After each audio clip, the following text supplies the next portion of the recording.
welcome to UFO Secret Space. And I'm your host, Lessin, and I'm here with a bunch of people. We're having a panel today with Richard Knight, Susan Johnson, Theresa J. Morris, and Bruce Cornet will be joining us for the second half. So, very exciting show today. We're doing this every Friday from 8 to 10 Eastern, 7 Central, 6 Mountain, 5 Pacific, and 3 p.m. Hawaii time. And we have all the time zones because we have people from all the time zones here most of the time. This is not a call-in show. I've had trouble managing these wild people that come on and say profound and first things, so I'm not going to be clicking on the button. I know you have comments. You can write to us at aquarianradio@gmail.com, and if you have a question for me or any of our panel members, we will ask the questions on a future show.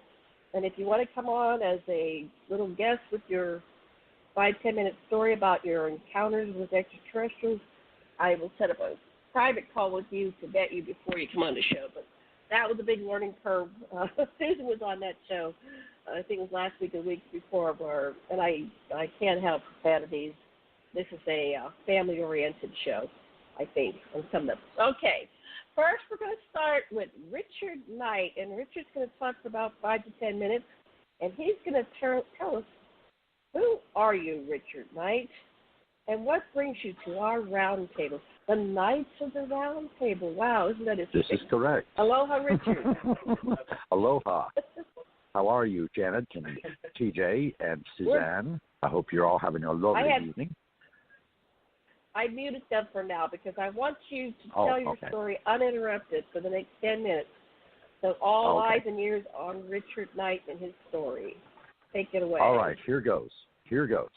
First and foremost, I hope this doesn't rock your cradles or blow out your windows, but here comes a big advent. Here comes a big advent at y'all, all right? I come from the 16th dimension. So I am only part human, from the aspect being that my separation from God and the universe has never transpired.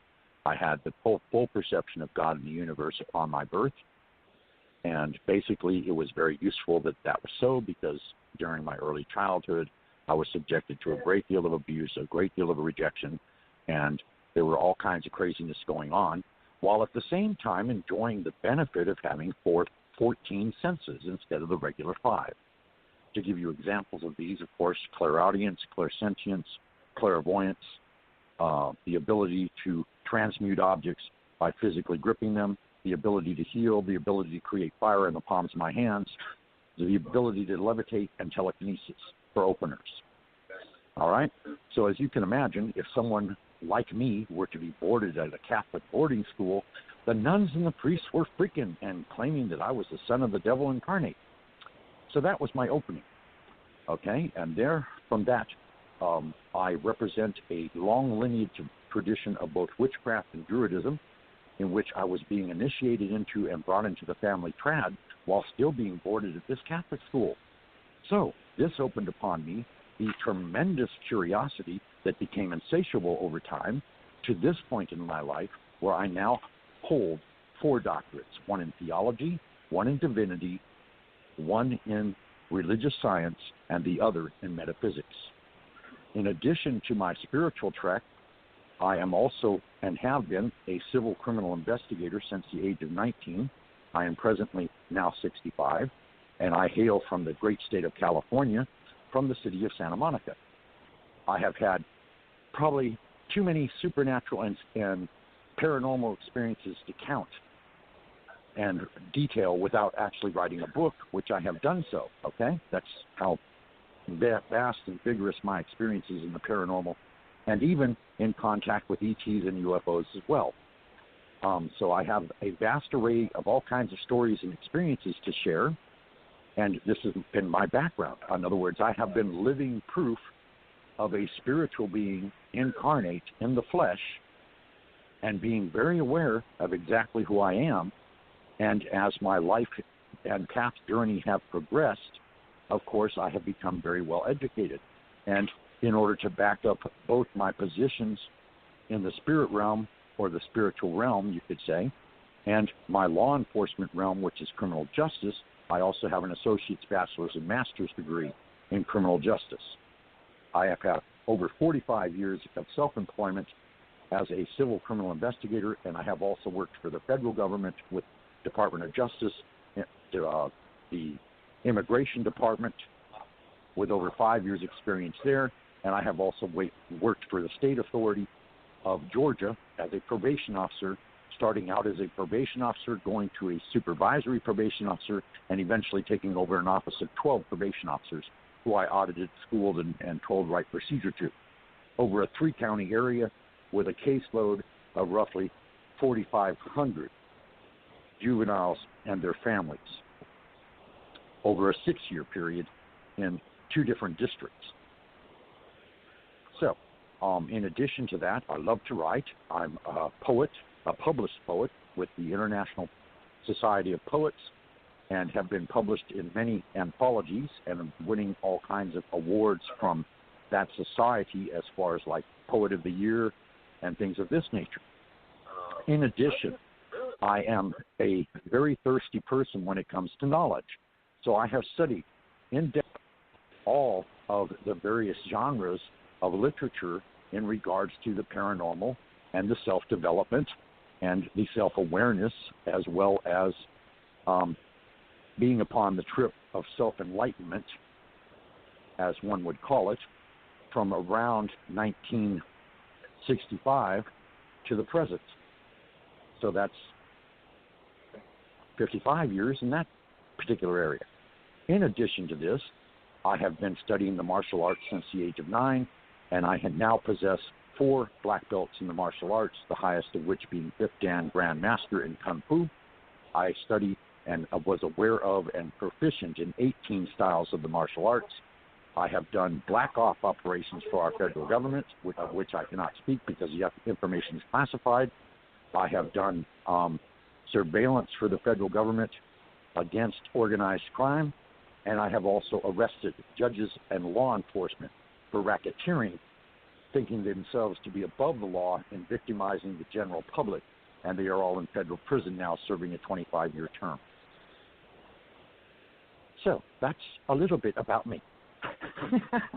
Okay, good. So you're past the talking stick. Okay, let me just let me turn off my timer. I have a timer so we don't go very long. Okay. Well, I don't even know how long I was, you know. It's okay. You were about 8 minutes. That's good. Okay. And there's some kind of That's feedback. a happy Is somebody talking in the background? Is somebody talking in the background? Yes, unfortunately. Okay. Would you like me to go outside? Privacy? I don't know. Just auditory privacy. Okay, hang on a second. You could muzzle them. Well, this wasn't expected. Okay, this was not expected or planned or foreseen. I see. Okay, that's okay. It is one of them spontaneous moments, and they are on the phone with a relative long distance, so, you know. Okay, I understand.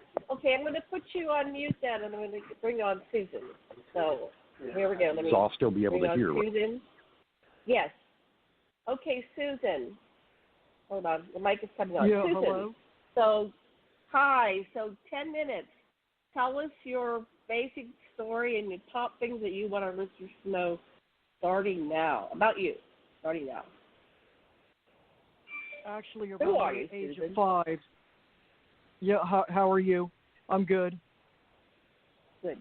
Actually, around the age of 5, I had a so-called dream. I don't think it was a dream. I think it was a scout scene, or it was a scene, because most abductees and experiencers, they'll remember it later on as a dream or something, which I found out by speaking to various UFO investigators.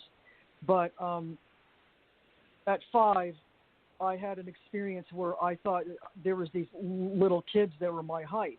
And I figured, oh, good, I could play with them and have somebody to play with. And I started to play with them, and they started shooting lasers at me. And somehow I spontaneously produced a beam out of my hands, and I was pointing my hands at them. And then 2 or 3 of my ET people appeared behind me and vaporized one of them, and the other 3 fled. At 7, I had a recurring dream that we were coming into the Earth's solar system, and we were bouncing off the gravitational fields of the planets before we were entering into the upper stratosphere upper atmosphere of the Earth, and a black hole opened up, and I woke up, and everybody, the other crew, which was a human Nyandan crew instead of an ovoid or an Archeron Nyandan crew, that they were still asleep, and I was awake. I'm a navigator, and I said, shift the mass to the black hole, not away from it, because the physics changes when you go into various different dimensions. And they shift the mass to away from the black hole, and we got obliterated. And I was born here in 1960, and since then that was the dream. I'd wake up and I would be cross-legged, facing the closet, all shooken up. And I had that dream like 3 or 4 times. Then when I was at the library, I would study every paranormal book, psychology book, physics book, UFO book, astronomy, trying to figure out what was happening to me, the special relativity, general relativity, everything. And I accelerated my IQ like about 10 or 20 points. And then I skipped 3 grades in grade school, and I graduated on time in '79 from a public high school.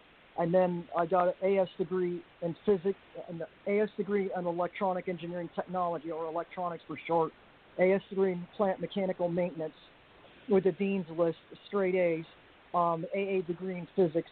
I got certifications in HAZWOPER, OSHA. I got DOE Core Level 1 certification for RAD protection, which is Radiation Protection Health Physics Tech. I passed the Northeast Utilities Test, which allows you to work at the northeastern power plants as a health physics tech. I have like 25 years senior decontamination experience, and I was also a valve tech and an apprentice boiler maker, and also a laborer.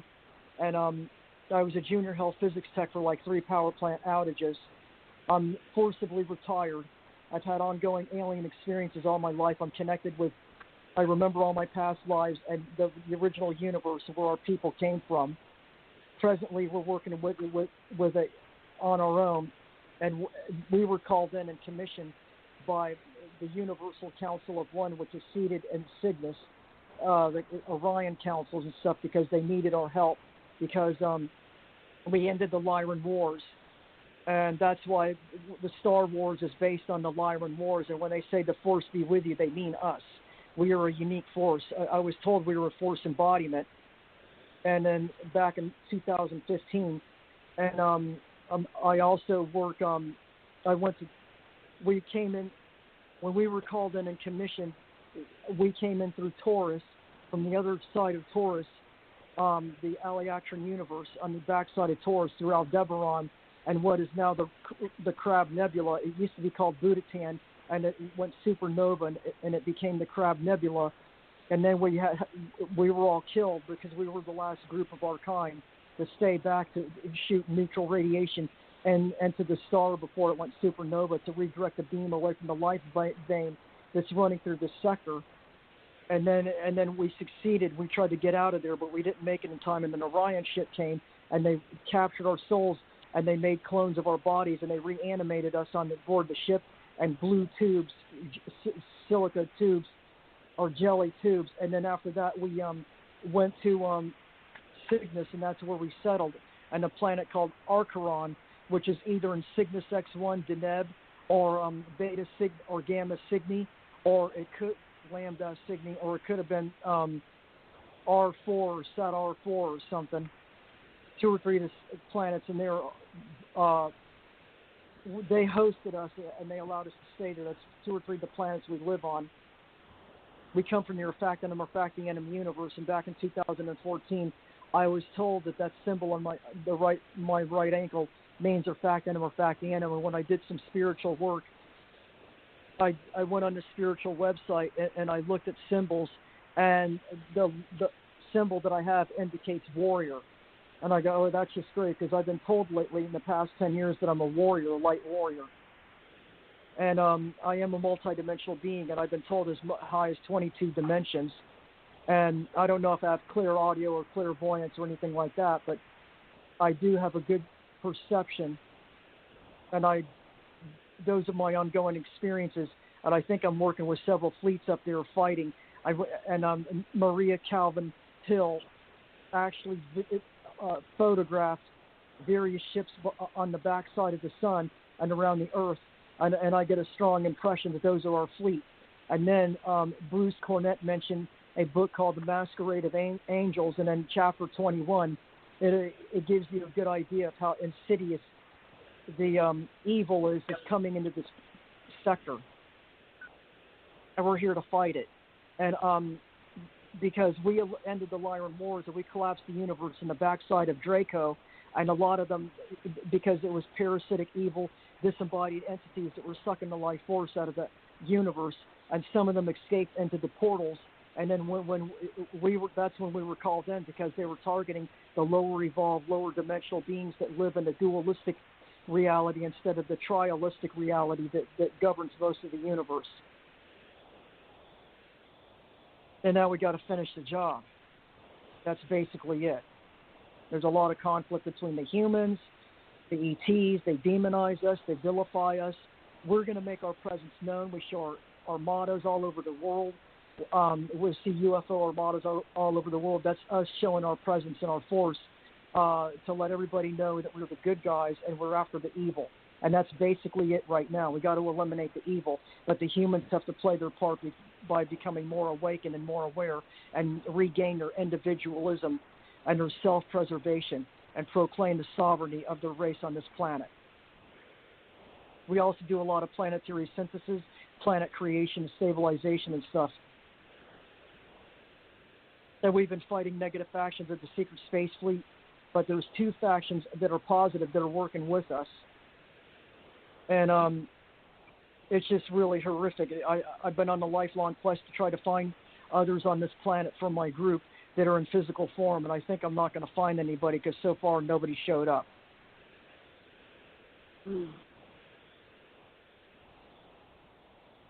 Okay, anything else? You have 1 minute and 50 seconds. Or do you want to pass the talk?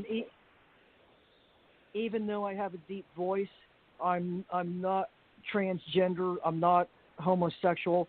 I'm straight if I was to be active down here, but I'm asexual down here. I'm only attracted to my own kind.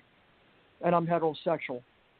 And I have a deep voice because it's partly because, I don't know if it's because I have Asperger's syndrome. I was diagnosed with Asperger's syndrome, which I think is a neurological rewiring because they said their neurological wiring is different. I think there's a lot of star seeds and everybody coming in, as per Mary Rodwell, certified nurse in the UK that does work with Asperger's people, said that they remember their past lives and their star seeds, but I'm an alien hybrid incarnate. I'm not just the star seed. I'm an alien incarnate hybrid. And they told me how they did the in utero and vitro and everything. And my family's had ongoing experiences too. But I think there were different races than mine. And the deep voice also part of the Native Americans tend to have deep voice too.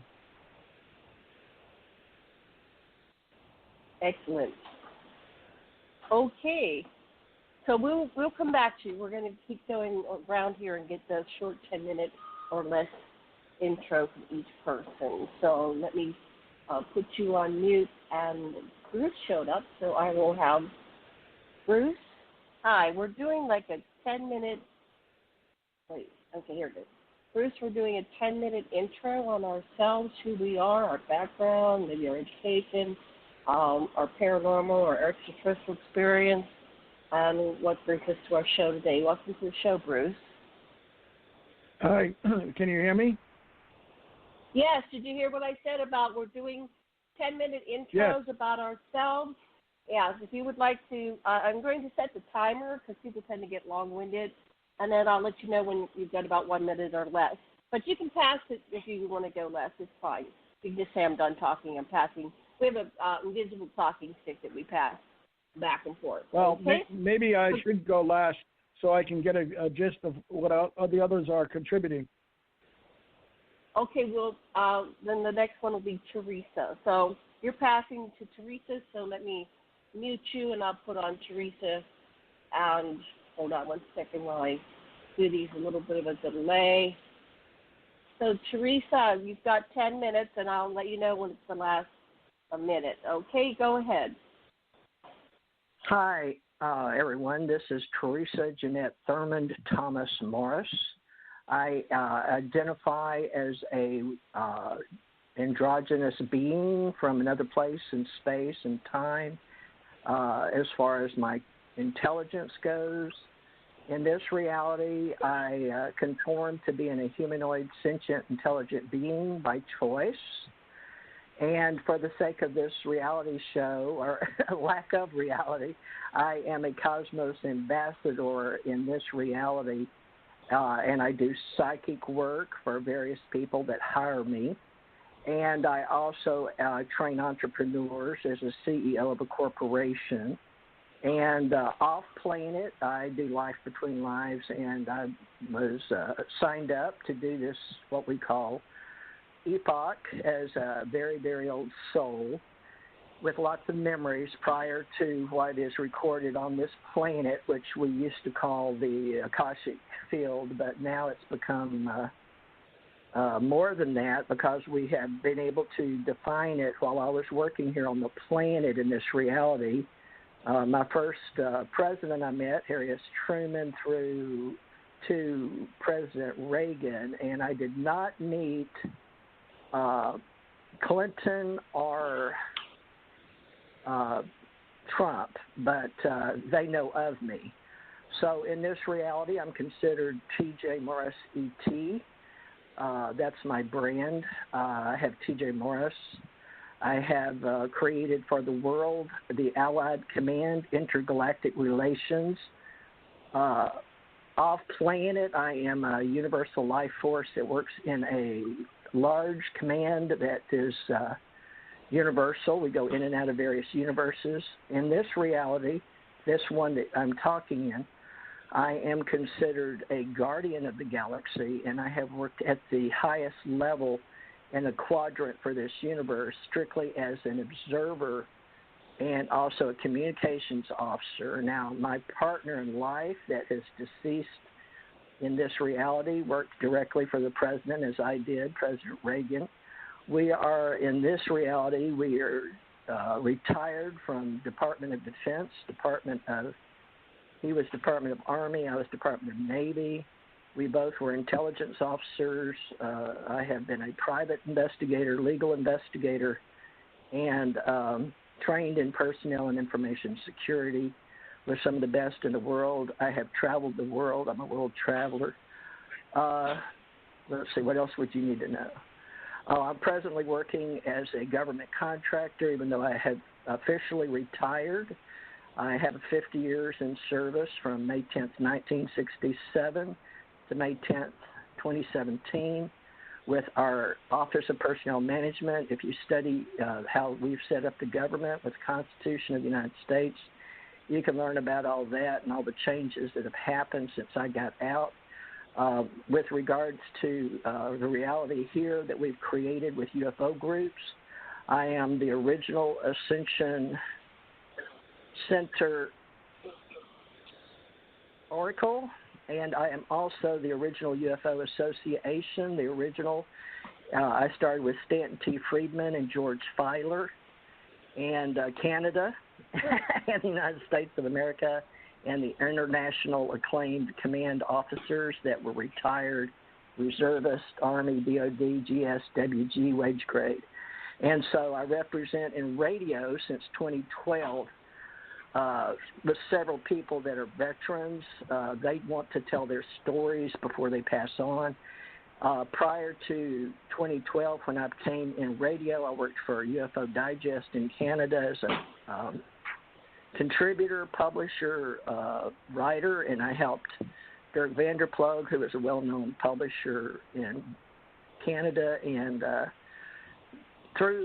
before I met him, he was very interested in why I talked about Andromeda, and we discovered, he thought that was odd that in my repertoire choice, Jim Mars, Richard Dolan, a lot of people, Alfred Lambert, Weber, a lot of names you may know in the UFO industry, knew of me and talked to me via Canada. But a lot of this was classified, a lot of this was above top secret, and Stanton T. Friedman went to his grave never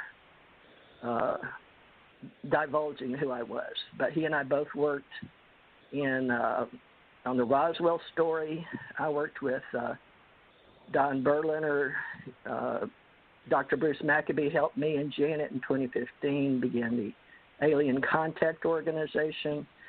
I have since separated out from Mutual UFO Network, which in 2012 I ran one of the first advertisements. Stanton T. Friedman opened my show after I'd had a couple of shows with Janet Carroll Lessin to do Stargate to the Cosmos. So you may know that she and I have known each other on this world since 1993, and we'll be coming out with our timelines. But she met me as a psychic at Psychic. I had Psychic Network. I was CEO in Hawaii, and let's see what else. Spiritual World Network, and I was asked to take over your spiritual center as president, CEO of a corporation. I ran the Spiritual World Network, and I was on radio there, television. People came over and filmed me from India. I've been on various radio shows, but I did not want to, so I waited to come out till August 2007. I was told I broke the internet, and the Catholic Church came out and Russia was like, what you doing? So I claim August 2007 as my coming out as an extraterrestrial entity on the planet telling my stories, but people thought them as fiction, and that's okay with me. So I since then wrote about 20 to 40 books, lost count. So I'm considered an author, a publisher. My family ran a publishing company. My imprint was Timely Manner Books. I was president CEO, as I said, of a corporation. I became a multimillionaire, 33, when I was age 12 on my first Rolls Royce. So I had the power to manifest, which the government was very impressed with. So the actual smoking guy that you see in X-Files was my handler named Carl Reichert out of Chicago area, but I guess he was in D.C. and held the desk there for 40 or 45 years. But I didn't know what those were. So Dr. Richard Allen Miller has been my colleague, and he is a GS-18. We both have an IQ that was once registered at 168 plus, both others 175.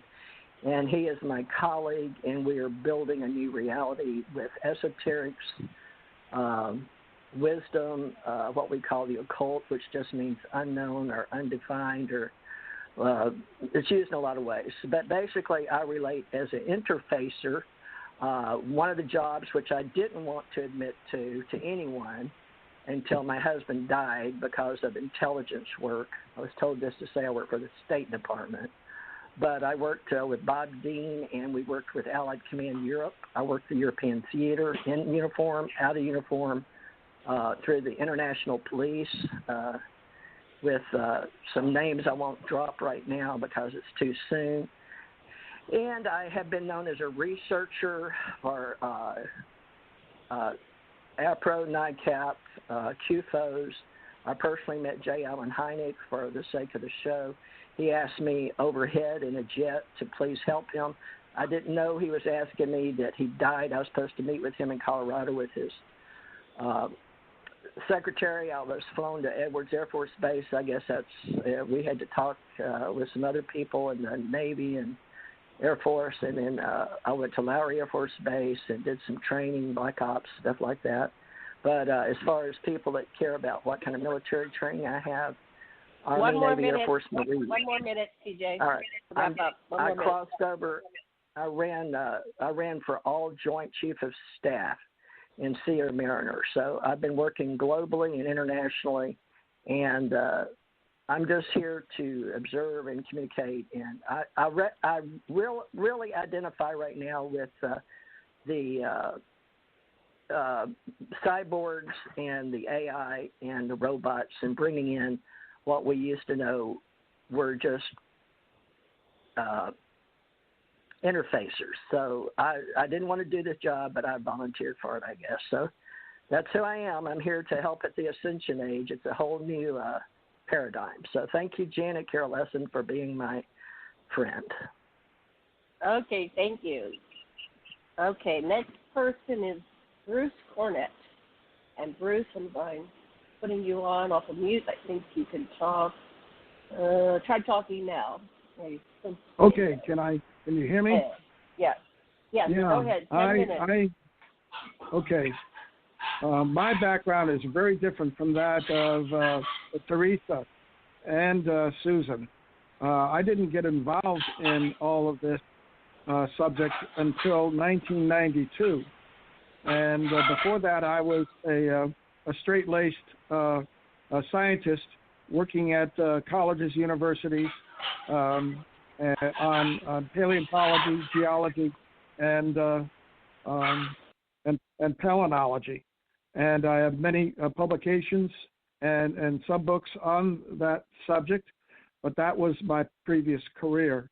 Now I am doing writing about my experiences since 1992, when my career took a sharp, hard right-hand turn. And I ended up discovering that I lived right near a UFO hotspot near Pine Bush, New York. And I contacted Dr. Ellen Crystal, who had just written a book, Silent Invasion, on all of the activity in my own backyard. And as a scientist, I was very curious about what was going on. And she took me out into the field on the very first night I was out there. I saw things I could not explain, and I was literally captivated. This continued for 11 years. I started a research project in the field with equipment, with cameras, audio and visual and magnetometers, and collected an enormous amount of data and accumulated over 140 close encounters. One thing that Ellen had in the field, which was very different, was that the craft would follow her around. And when I went out with her, they started following me around too. And we would go to specific locations in Orange County, New York, and set up our cameras, and the craft would literally come to us and put on performances in the night sky. They, with their plasma lights, would create sky glyphs that I would capture on time exposures, and then piece the pictures together to understand what type of figure they were creating in the night sky, and there were quite a few. I never got very close to these craft. They would always keep their distance from us. They would lift off from neighboring fields and arc over us, and then dive into fields or forests behind us. So this really interested me, and I wanted to get to the basis of who were they and what was this. Everybody that went out there sky watching thought that this was, they were aliens.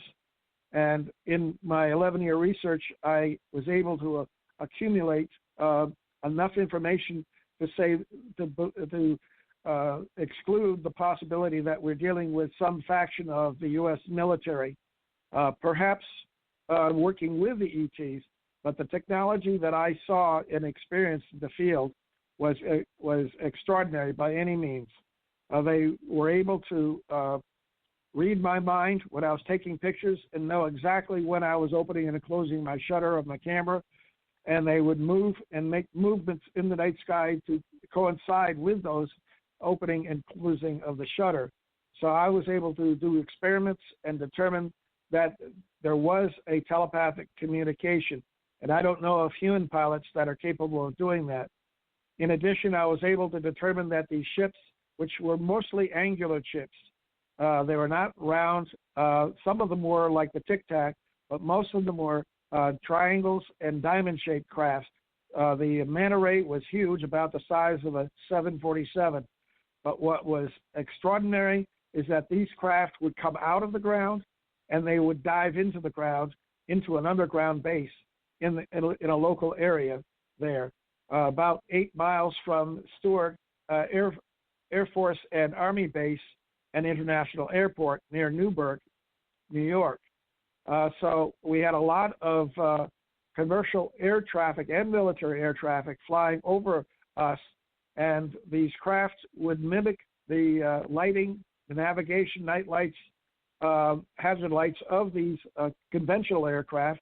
They would also produce sounds. that would attempt to create audio camouflage, and they were quite successful at fooling the people on the ground. When they would hear the sound, they would say, "Oh, that's just a jet." But my analysis and recordings and frequency analysis showed that they were not normal jet sounds. They were synthetic sounds composed of at least 12 different frequencies, and they disobeyed the normal Doppler effect. They were reverse Doppler, and that has since been shown to be a product of anti-gravity craft. So that was a smoking gun that these craft were indeed not built by humans.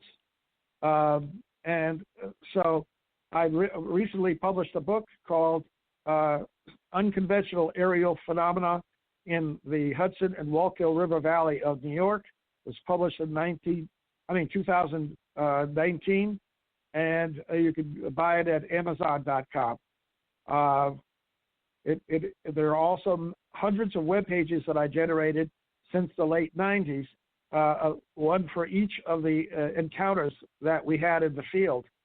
And you can go to my web pages, just Google Dr. Bruce Cornet, and you can follow me into some of those web pages that are linked to other web pages and see all of the data that I published in my book.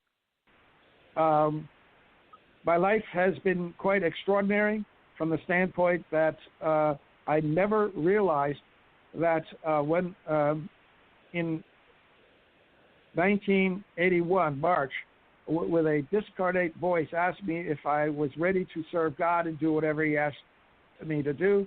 When I said yes, he asked me to take care of a woman that was in need and that he would bring her to me, which he did. And I met her in late 1983, and lived with her for exactly 7 years. And she was an extraordinary woman.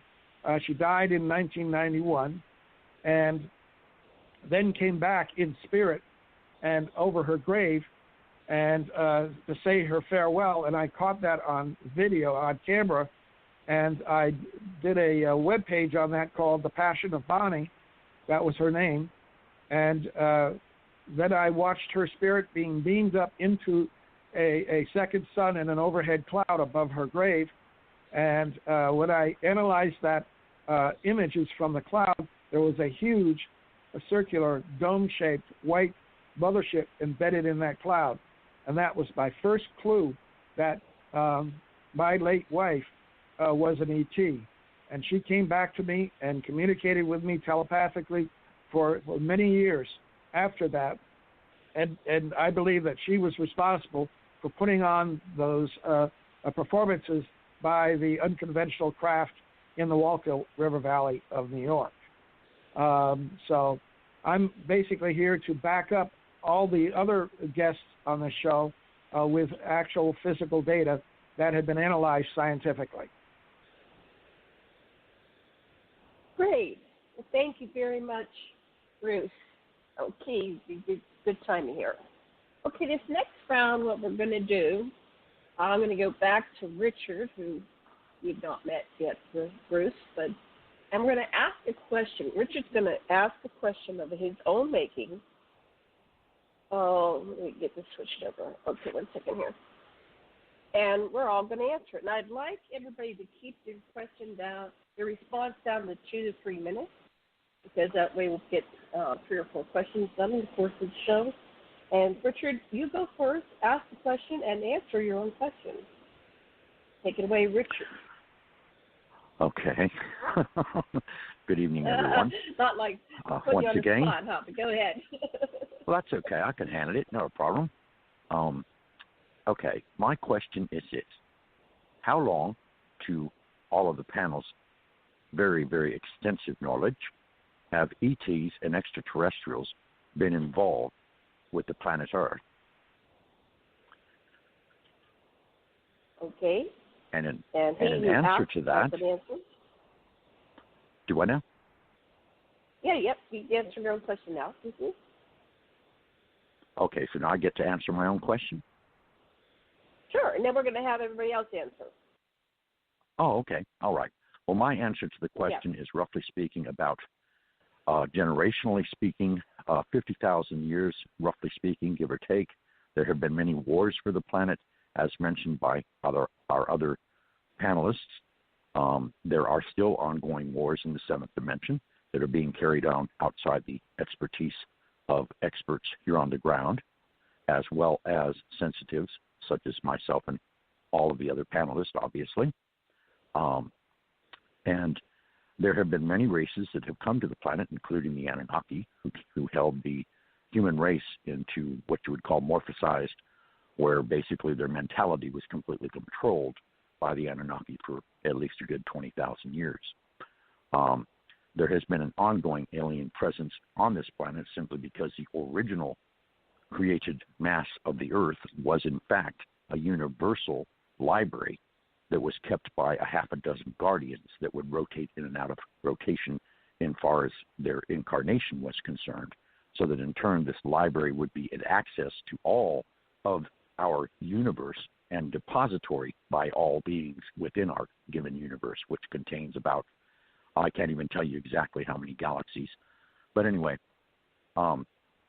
that's my take on it. In other words, basically speaking, there has never really been true Earthlings per se, and if they were only here incarnate for one life before they became either mutated, ascended beings, or extraterrestrials from other planets, galaxies, or universes or dimensions.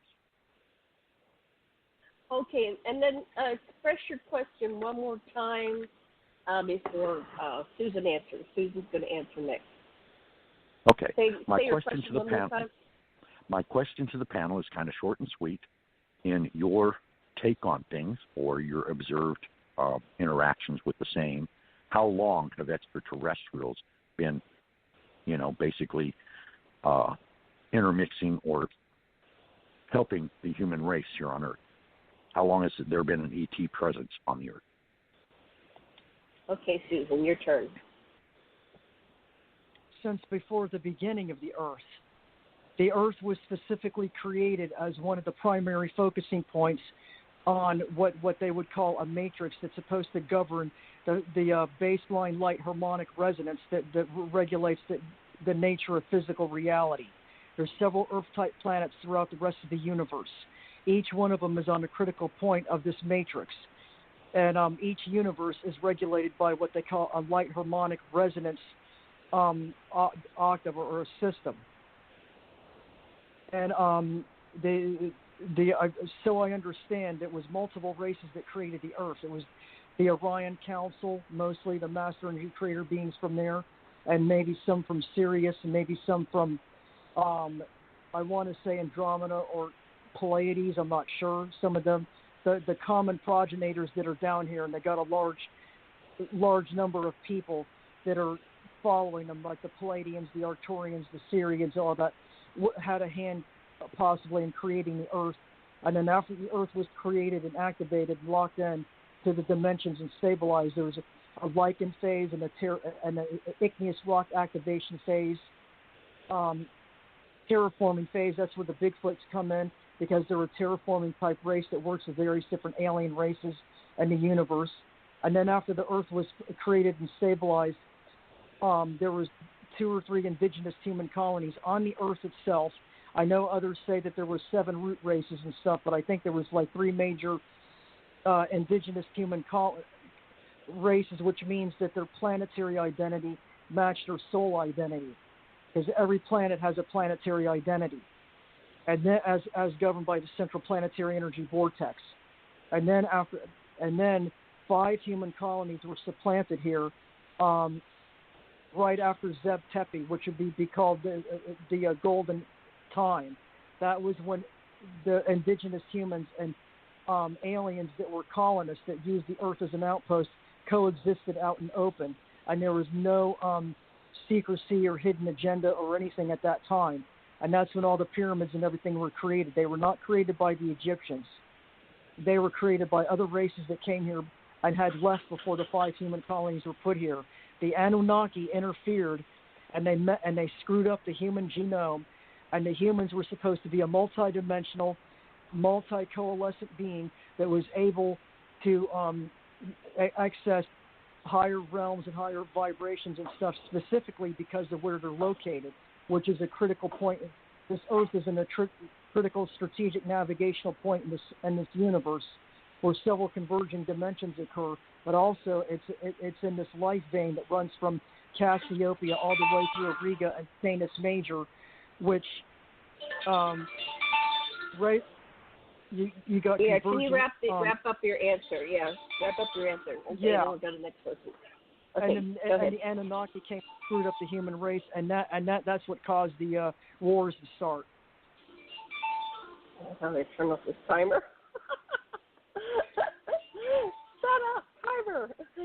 Okay, there we go. Thank you very much, Susan. That was funny. I couldn't get it to turn off. Okay, next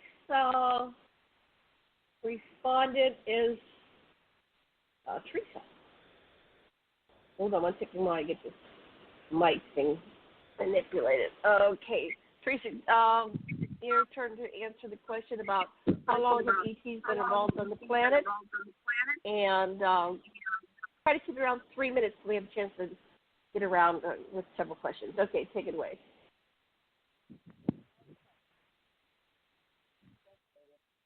Are you there, Theresa? Yeah, can you hear me? Okay, go ahead. Can hear you. Go ahead. Okay, yes. regarding the story that we're promulgating tonight, You're breaking up. You're breaking up. I'm trying not to. I'm not doing anything. I'm not moving. Okay. Go ahead, try again.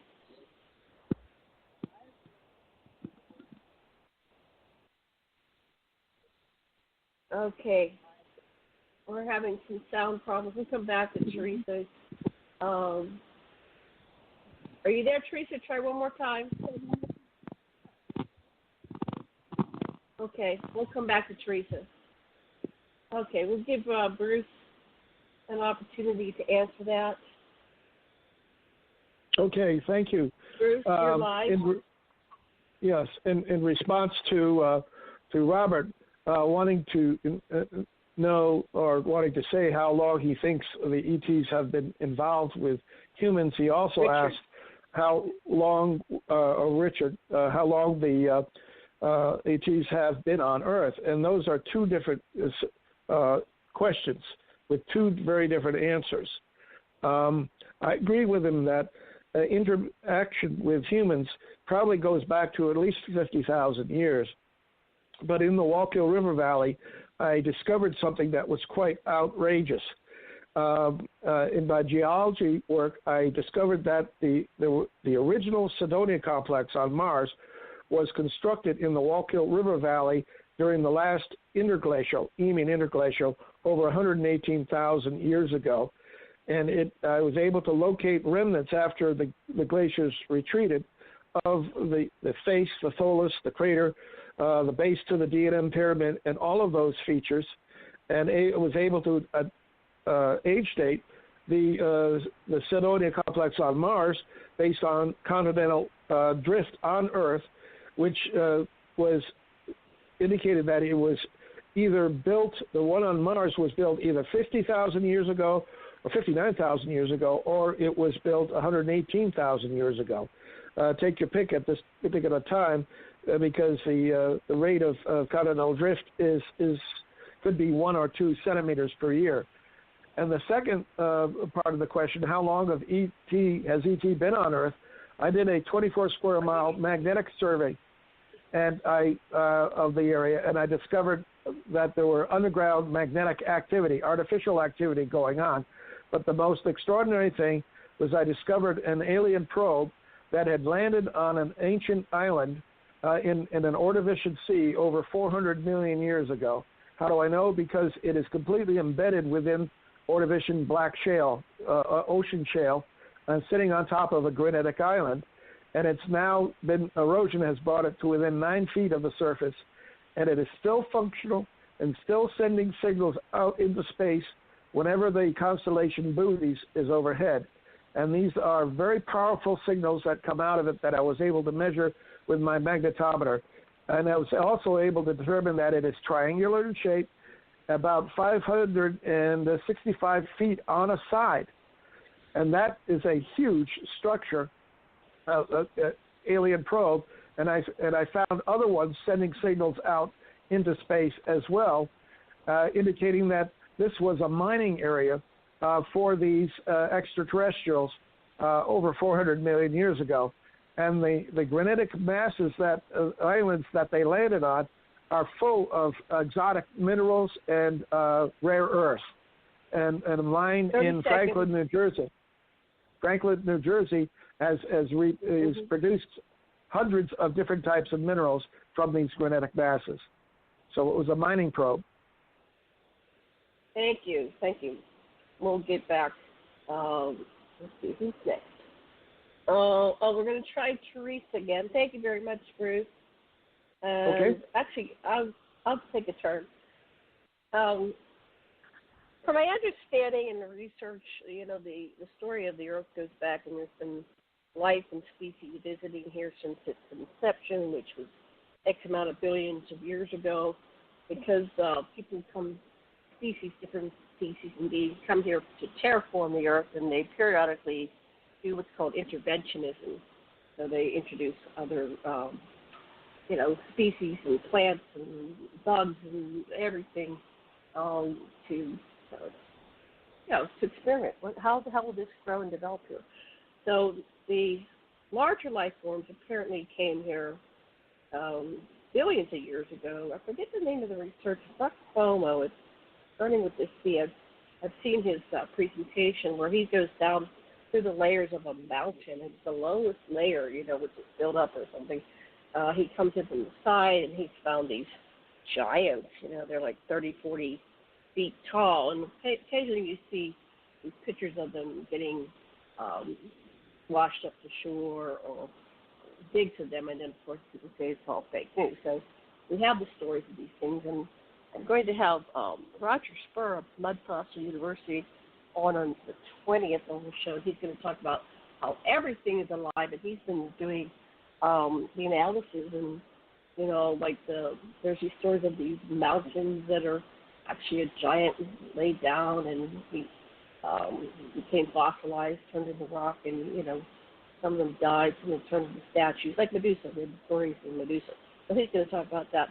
But what I'm aware of is the Anunnaki. That's my area of expertise, and my doctor, my beautiful doctor husband, Dr. Lessin, has with myself. We've written 5 books instead of 6. One in the making. It's about religion and the Anunnaki.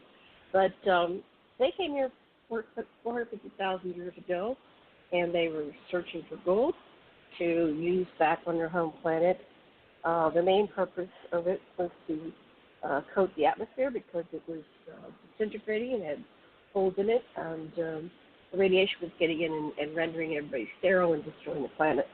And of course they synthesized it into a lot of atomic gold, and they used it for longevity. And then I think it was about 300,000 years ago, I don't have the book here, they created the first generation of Homo sapiens. They used the Homo erectus. They combined DNA, and they created this hybrid species. And then they did, fine-tuning where they interbred with the existing Homo sapiens and made Homo sapiens sapiens. So that's my, of course, that brings us to the modern era, and the extraterrestrials, the ETs are here in mass and different species, but the Anunnaki never left. They just are still ruling through their priests and kings and the demigods, which are the hybrid humans with a lot of royal DNA, and they're very selective, and they're kind of the ultimate races. And then we are all the children, so apparently we all have Anunnaki DNA. But back with the Lyran Wars and the treaty that was made, they agreed to combine all the DNA. So we have a reptilian stem, so we're part reptilian as well. Okay, so let me bring on Theresa. Let's give her a whirl here. And then we're going to go Susan, so you can start thinking about it. You're next with a question. Okay, Okay, I heard about unmuted. 3 minutes. Can you hear me now? Okay, I unmuted you. Yes, we can hear you. Go ahead. Okay. All right. Regarding the word extraterrestrial, that has to be defined in ontology, but consider that I am considered ET.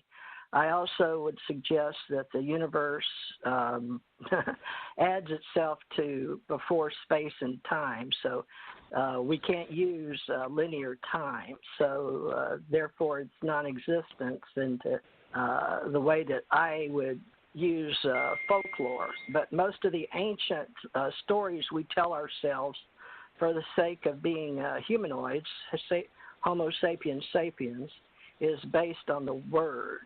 So where I come from, it's based on universal language, which was before anything to do with sound or vibrations or bandwidth or any type of description, because we didn't use words, okay? So it's very hard to communicate unless you don't communicate. So that's why I'm here to help with the word and observe and help communicate. That's part of my chosen extraterrestrial mission here. So regarding let's write the stories that write and thread the stories on the planet is I bring in all the universal codes.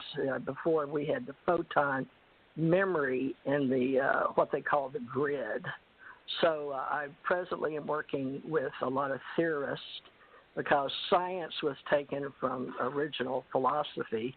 And right now they go back to Aristotle on the planet and create forward. However, as far as archaeologists, anthropologists, people that talk languages of the earth being extraterrestrial, I'm working with all those that understand that before humans existed, we had all biologicals. So to me, Earth is an extraterrestrial, and Earth is made up of former biologicals.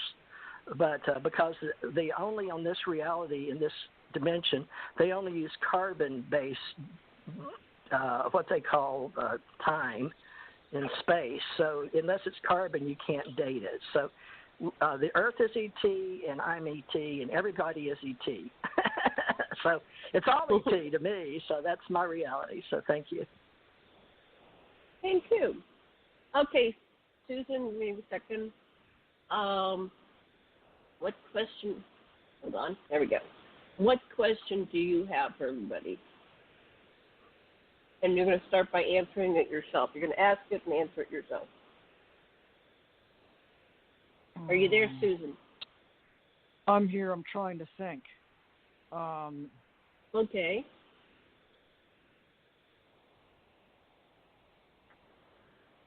I'm wondering how many of you think that the heaven and hell in the Bible, as described in the Bible, are not really places like heaven and hell, but in actuality, and also Nibiru, and also the scrubbing of the atmosphere using gold by the Anunnaki, all of that. Okay. How many of you think that, they're just mining, the Anunnaki were just mining gold to restore their atmosphere? Or do you think maybe perhaps they were using the gold to actually, as baffles, as scrubbers, to clean an atmosphere and restore the ionic balance within that atmosphere that's in an enclosed ship called a surrogate planet class ship? Okay. So put that in a question. If you can put it in a one sentence question. Yeah. Rephrase. Okay. Rephrase that. Okay. How many of you think that the Anunnaki were just here just to mine the gold to restore the atmosphere on their planet?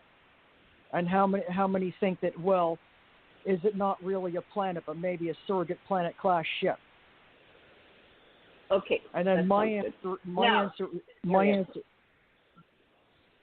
Yeah. Go ahead. That the Anunnaki came down here. They messed up the human genome. The humans were already here.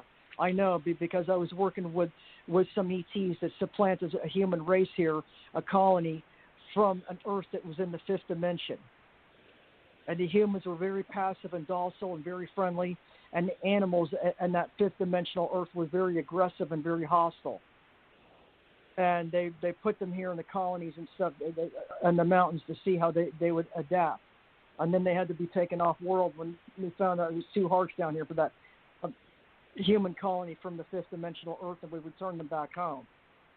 Okay, so the humans here were messed up by the Anunnaki because they decided to make them subservient and usurp them and dummy them down to make them slaves to mine their gold, and also slaves to be used as a commodity in trade and make slave armies and stuff. The gold was specifically mined, like I said, to become to be used in baffles inside of these surrogate planet-class ships to scrub the atmosphere of toxins and renormalize the ratios of the different gases in those enclosed atmospheric climate control systems. I know I used to work in some of the climate control systems on the ships, colony ships docketed in the backside of the sun, the moon, and the solar system. And as for heaven and hell, those are surrogate planet-class ships that are enclosed and are called Arcavanas.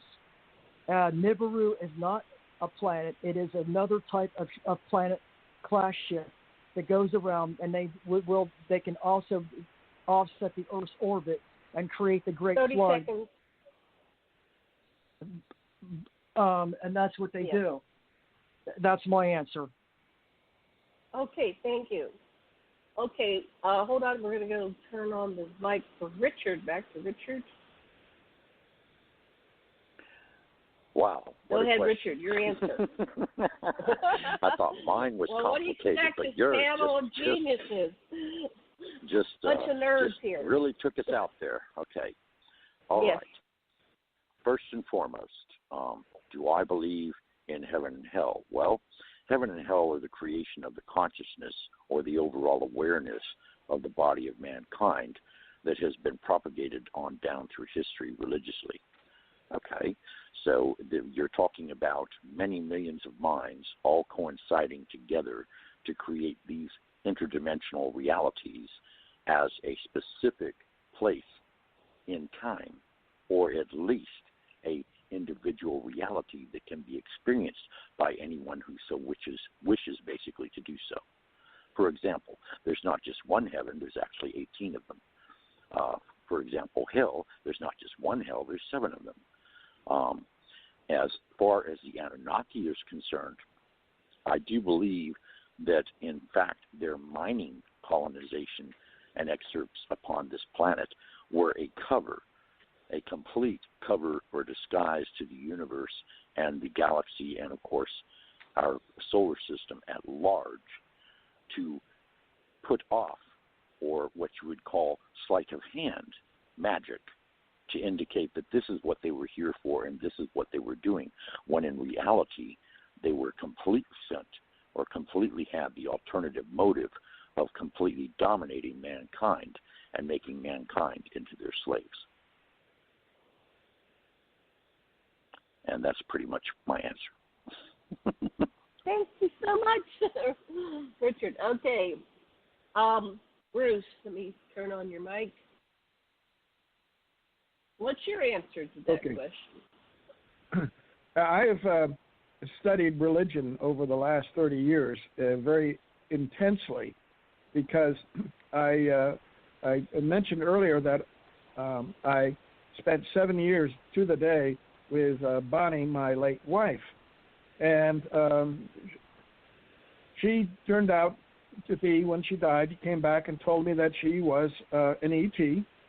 She was, her name, was spiritual name was Kahra, capital K, small a, capital R, small a, and that she was the leader of the Caledonians, and that she had come to Earth in order to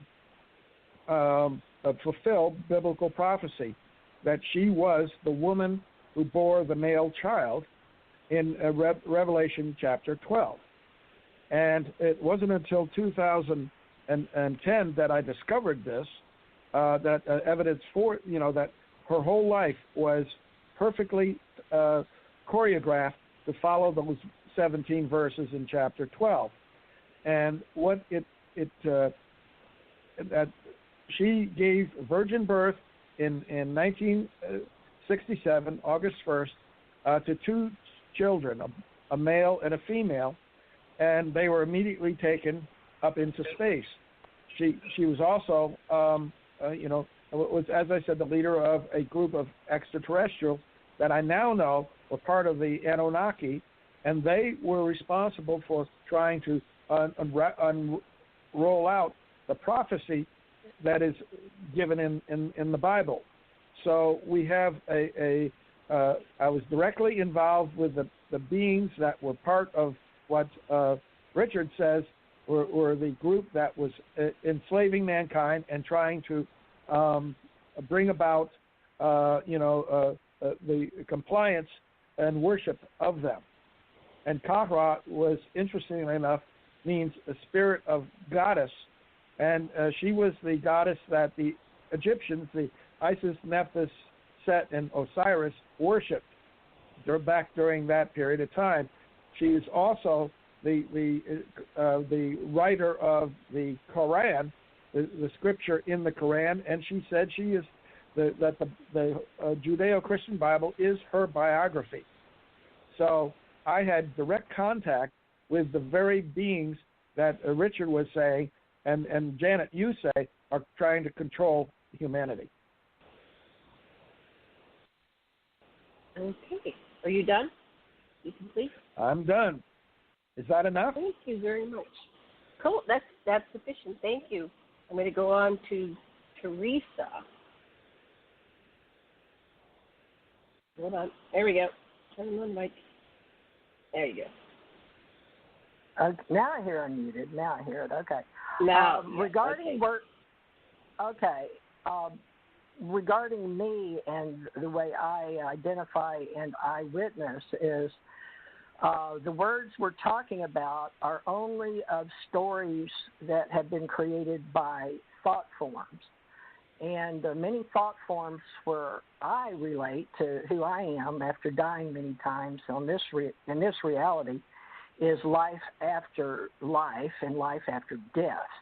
So in those realities where I am presently, it's like interdimensional travel, is the fact that I know I'm here now in this reality, but it's like I would prefer to use the term of entertainment and gaming because this is a radio show on radio waves that we're creating together, so we're all creators. Now, this is the same way that humanoids have met on the planet in order to have a physical reality to entertain each other on a learning planet or to some prison planet. So that's where a lot of these dualistic words come from. But in my level of education, above this reality and above this dimension is we're working in spaces that you can't even imagine on the planet because in this reality, I've been in them, and I can't explain how you can walk into a home or a ship 30 by 30 and it open up to a whole nother reality. So we're working on that, and right now they're called magnetic monopoles, according to Dr. Richard Allen Miller. So I'm here learning to communicate and work with ontologists. But regarding the Anunnaki, that is one of the stories that was written on this planet by people of before they could read and write, really, so they had scribes do fired clay tablets. And that is about, the word Anunnaki means those from the heavens came in human earth language that we call the business language or American English. So most theologians are aware of that, as is the intelligence community. But I can say that in this reality, that is why Iraq, they had people go in and destroy most of the Anunnaki museums in Iraq to get rid of that story. So, stories get ruined on this planet. So I'm very upset about that in this reality as a three-dimensional humanoid. So I'll end it with that. Oh, heaven and hell. Yes, those are man-made descriptions in geology. And on a timeline, I've described it in a science book for the Chinese. And 0 in cyberspace is -1 and +1. Everything's 0. Therefore, put it in math. It's just a language. Thank you. Okay, my turn. Okay. So, Anunnaki, Anu was the king in Nibiru, and Ki is the name of earth. That those who came from heaven, the Viru, where Anu lived, and they are his people that he sent here to Ki, to earth, to establish a colony. And that's according to the Sumerian story. It's written in Shemiah form. So the accuracy of the original writer, was it science fiction, was it science fact? Back then they seemed to be trying to write down the history to leave for humanity, and we are their children. So the mighty story, yeah, it could be a story. You know, all these are stories. Everybody here today's telling stories. We have all these stories written. We don't know the true motivation of the original authors of any of these stories. Were they intending it to be fact or fiction, or anything in between? Heaven and hell, according to the Anunnaki story, heaven, of course, was Nibiru. So if you were going to go, you were chosen to go back to Nibiru to visit King Anu, to go to the home planet. You know, that was a very honored thing to do, but they didn't let just anybody in, you know. The humans weren't allowed in.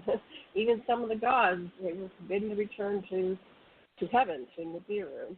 But, and then the hell part, hell was known as the Absu, the South African mines, and they still exist. So Michael Tellinger has all this information, videos and books about, he lives in South Africa and the mines, and he's found Anki's lab where he created Homo sapiens, and there's all these stone henges throughout, you know, Africa that it would have taken millions of people to make them, and there's no explanation because the population wasn't large enough to make these based on how old they are.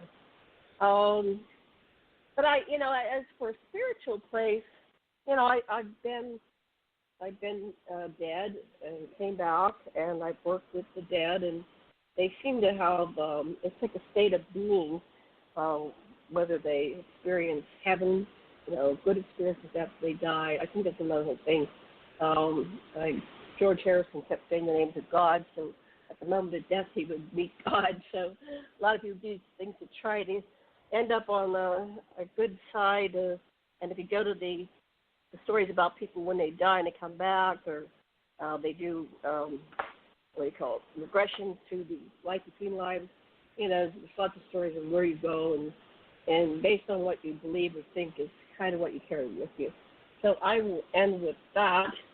And let's see, we have 46 minutes. We probably have time for one more question.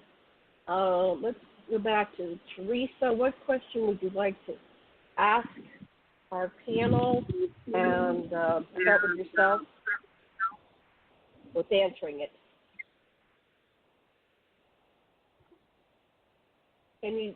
Theresa, are you there? Okay, we'll come back to Theresa. She's not responding. Okay, Bruce, what question would you like to ask the panel, and answer it yourself first? Okay. What I got involved with was a prophecy that was being fulfilled by one of the Anunnaki, who claims to have been, claims to be Kahra, the goddess worshipped by the other lower demigods of ancient Egypt. But she also told me that she was Nin Kursag, who was the mother of Enlil and Enki, and of humanity in general.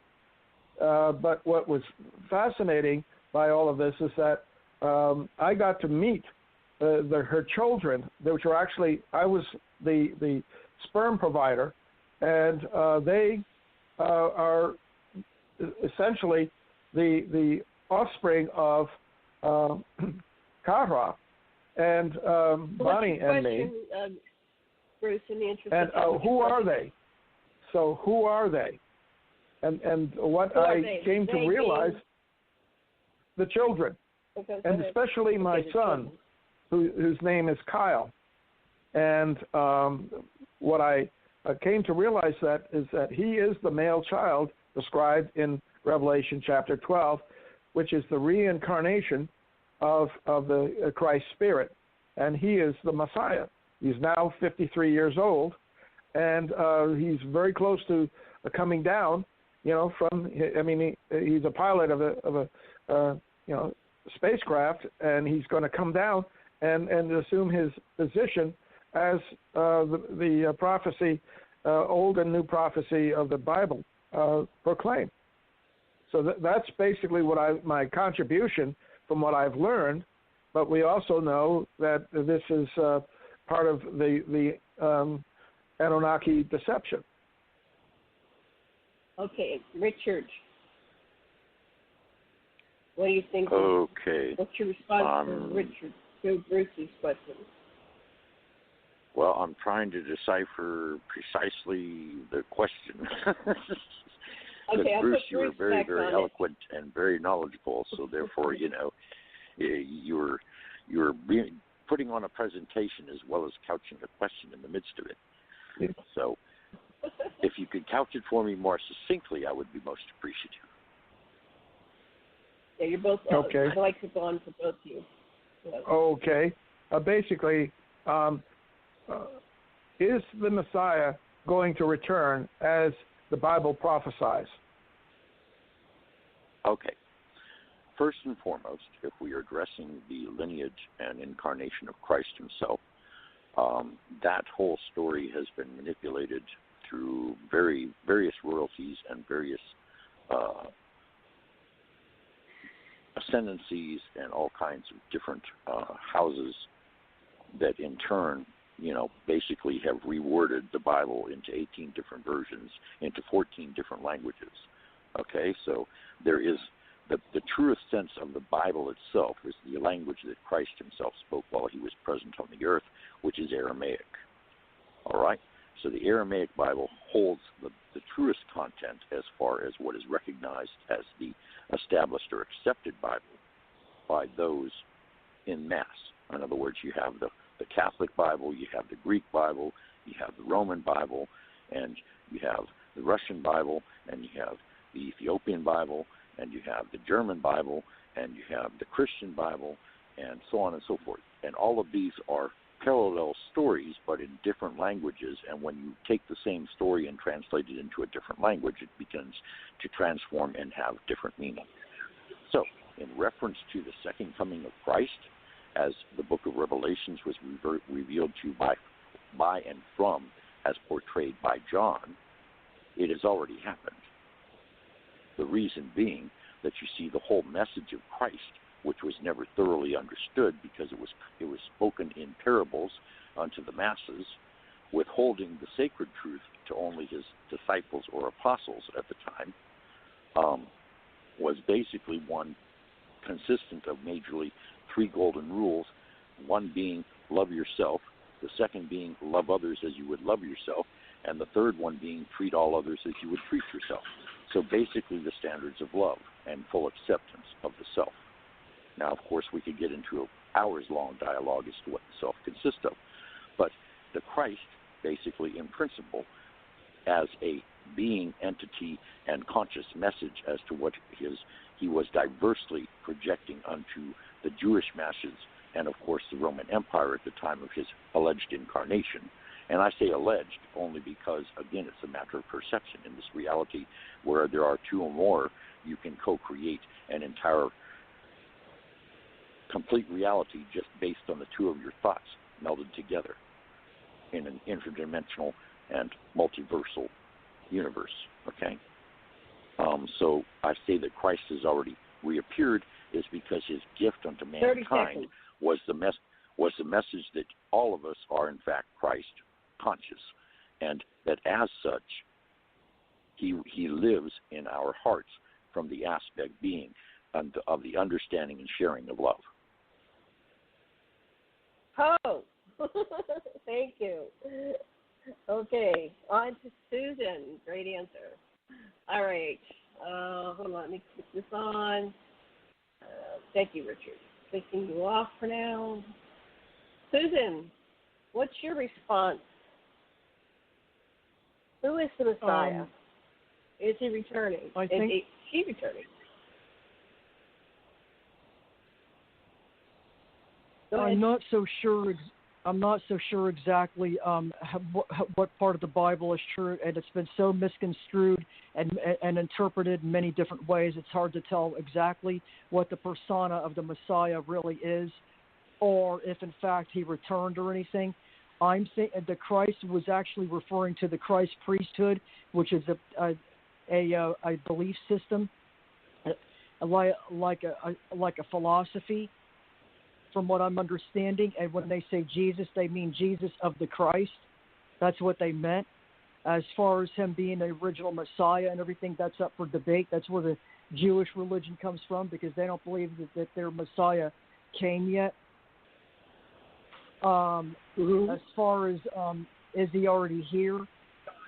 I'm not so sure if there is a second return. I do know that it could even be a parable that might even be mirroring the fact that on Ancient Aliens, the series, they say that, oh, well, we're going to return.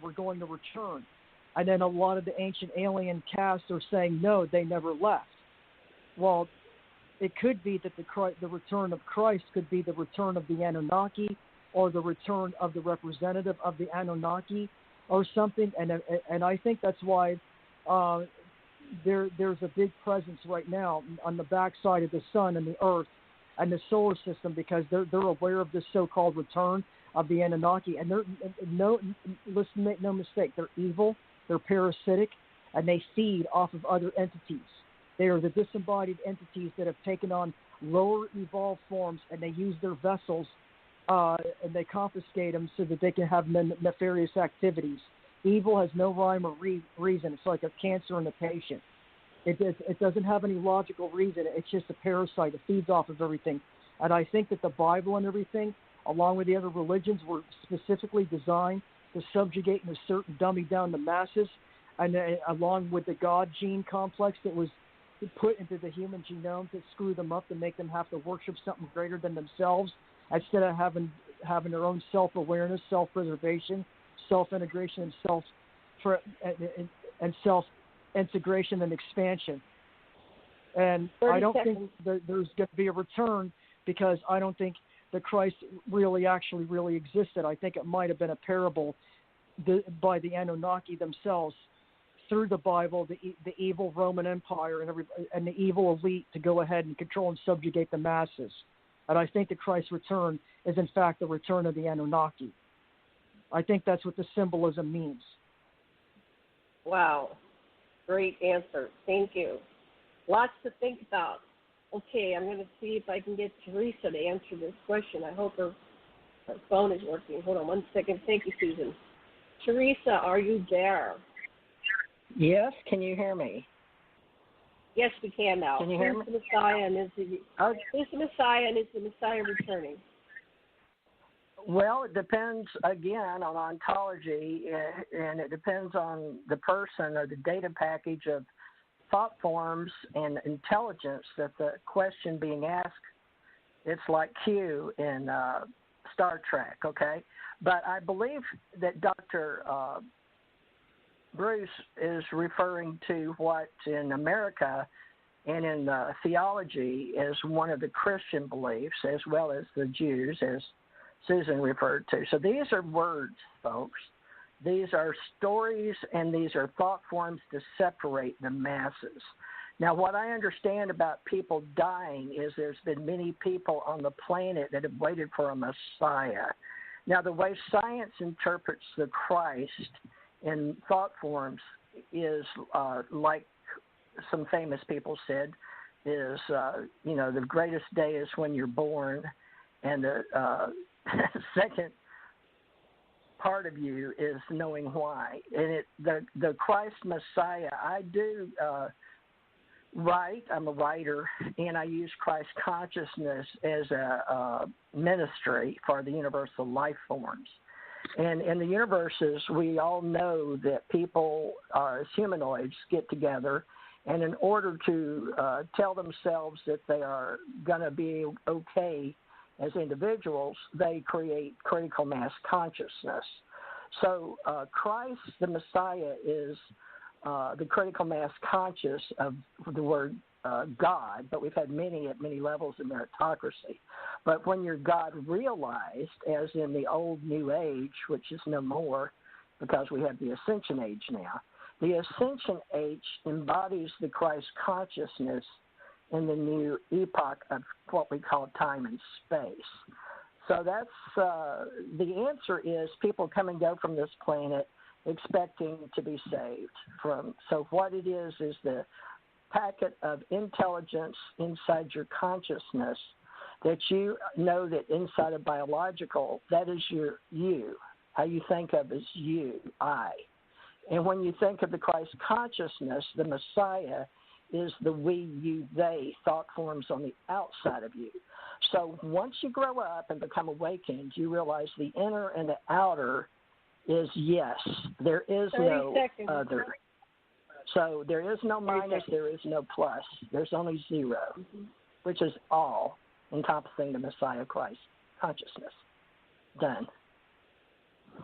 Excellent. Wonderful answer. Wonderful. Okay, I'll take a stab at this one. Okay.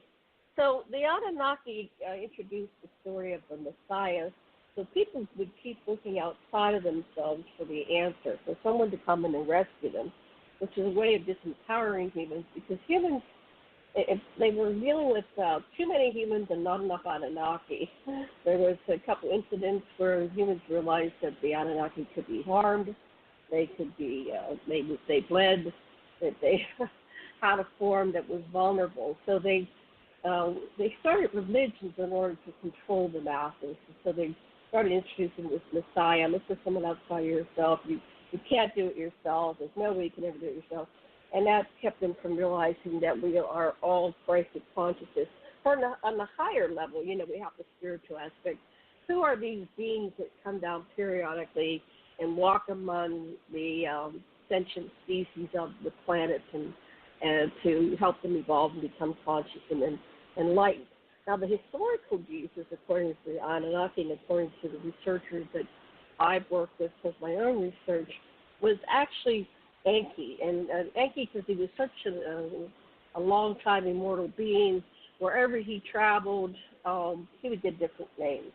So he's known by many names. In Egypt, he was Ptah, and he was Aquarius, he was, Neptune, Poseidon. He's got many names. And so do the gods. They all have many names because they were so long-lived and even so short-lived. But the wedding in Cana is actually the wedding between Jesus and Nimma. And Nimma is Mary and Jesus is Enki. Nimma and Enki were forbidden to marry because in order to settle a rivalry with the opposing faction, Anu had Enki wed Damkina, who was the daughter of the opposing force, in order to make a truce so they would stop the wars on Nibiru. So that hurt Nimma tremendously. She went off and got pregnant by Enlil. Their son was Orators. So finally, many thousands of years later, they worked through the politics of their family, and they said, screw this, we're getting married. So that's what the wedding at Cana was. The two of them finally got married, and they never left, and they're still walking around. And Mary, of course, is came to Fatima, and she's the Lady of Guadalupe, and he walked around into the Americas, and he's the big, tall, white guy that they were waiting for to return, et cetera, et cetera. So that's my humble opinion, but what do I know? Okay, we're going to put this. We have enough time probably for one more question. We're going to turn on Theresa's mic. Question for the group and answer it yourself. Take it away. Is it for Theresa? Is it Mike? Okay. Yes, regarding all right, thank you. I consider everybody a part of the Christ consciousness or the thought forms. And as individuals, we all have an I, and as I said, the we, you, they. And this is all up for exchange now because of the way we're working together on the planet as a critical mass consciousness. So now we're involving AI, which I'm very familiar with off planet because everything is biological, but everything's also AI. So my question is, in this reality while we're here, how can we each help each other form a story line beginning now for supporting each other in fellowship? I don't know, is that a question that I asked? I think it should be in this AI reality, accepting that we're all data packs in thought forms in this game of life. How can we all support each other while we're witnessing, I guess, each other in this reality? I'm not sure how to say it. And what is your? That's good. What's your answer? My answer is show up and understand that we're communicating in cyberspace to create community. So I'm doing my best to show up and communicate and create community. So that's my answer to my own during this time of AI. What can we do to support each other? Thank you. Excellent. Okay, thanks. I'm going to turn the mic on to Richard. Richard, your turn. Okay, that's a very, very interesting question, to say the least. And my take on it would be this. In order to come together to create a harmonic unity, we must, of course, form an alliance amongst all of ourselves that are present, those of us more pronounced or more out in the manner of speaking, making others aware around them of who they are and where they truly come from and where, in fact, they are, what their mission is here to accomplish. If we greet each other not simply in the physical body, mind, and heart, but in the supraconscious, Christ-conscious, or even, as we would say, complete spiritual core awareness, the core of each of our beings greets the core of each of all of the rest of the beings present, however they so term, understand, perceive, and outreach from their inner selves to the community or to form the community on earth. If we take it not purely from the human, but blend it with the awareness and an awakening and an ascension unto the core being of all those present here on the earth, then in turn there would be a harmonic unity of communication, not purely on the physical or verbal level, but also on the intuitive level, and also in an exchange of a core multidimensional being of light unto another core being, multidimensional being of light. And this harmonic focus would then in turn begin to terraform and reconstruct this entire environment and all the communities around the earth to become once again in harmonic resonance, which would in turn also fulfill the prophecy of the age of Aquarius. Wonderful. And that is my answer. That's good. Thank you so much. Awesome answer. Okay, so let me turn on Susan's mic. How do we create community? How do we support each other? You got to recognize you got to recognize your planetary identity, your universal identity, and your soul identity, which is your first point of inception and creation, whether it's this universe or an alternate one. Realize your true point of origin and your true soul group and everything, and realize the other races that you're trying to help or intervene on an ontological level. And always for the good. Mm-hmm. Anything else? We have about 30 seconds. Are you complete? No, that's it. Okay, thank you so much. Okay, Bruce. Oops, hold on. Sorry, Bruce. There we go. You have to click that just right. Okay, there you go. Essentially, I mean, I am impressed with all of the comments being made here, and from Richard to Susan to TJ to Janet, and what I was trying to present is this concept that if there is going to be a human representation of the Messiah, just as many believe there was at the time Jesus was on earth, will the public believe that he is who he claims to be? That I doubt will happen. I suspect that if somebody were to claim he is the Messiah, you would have as much acceptance and dissent as you did 2,000 years ago. And I don't think that's going to be the solution to bringing people together. And I don't think that there is going to be a single savior that can change all of the problems that we have created for ourselves. We need to correct our own, clean up our own house before we begin to want others to clean up theirs. Excellent. Are you complete? Only that I want to say that for the sake of the information being presented, that as Susan said, that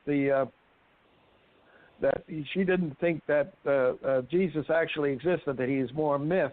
Well, that has been held by many people, and yet it's too bad that you didn't invite Tommy Sinisi on this show, because he claims to have lived at the time of Jesus and to have known Jesus personally. And so he could correct that misconception. Then you have the Gnostics, who didn't think that Jesus came in the flesh, but that he was mainly spirit, and the Christ spirit. And that's why the Catholic Church, the original church, tried to destroy the Gnostics. They get rid of that concept, but it has come back. It is resurrected in 1949 with the Gnostic manuscripts that were found in the desert. Right. Okay, well, I'm going to answer my answer, and then I'm going to turn on all the mics, and I want everybody to play nice with each other. But I just wanted to say, but in psychology, one way we can create community is to witness each other. And we witness each other without judgment, without criticism, without trying to fix or repair, because none of us are broken. But witnessing is the first level to healing, especially if you can be witnessed without judgment, criticism, somebody trying to fix or repair you in your true, authentic self. And ideally, it'd be great to witness each other in our true expression in the moment. So if somebody wants to be angry, they could be angry, and you just witness them being angry, and we, applaud and say, "Good job, you really did." If they want to be loving, whatever their true emotion is, as long as you're not hitting somebody, you don't let anybody hurt anybody. But if it's within themselves, and that's what they're doing, that's fine.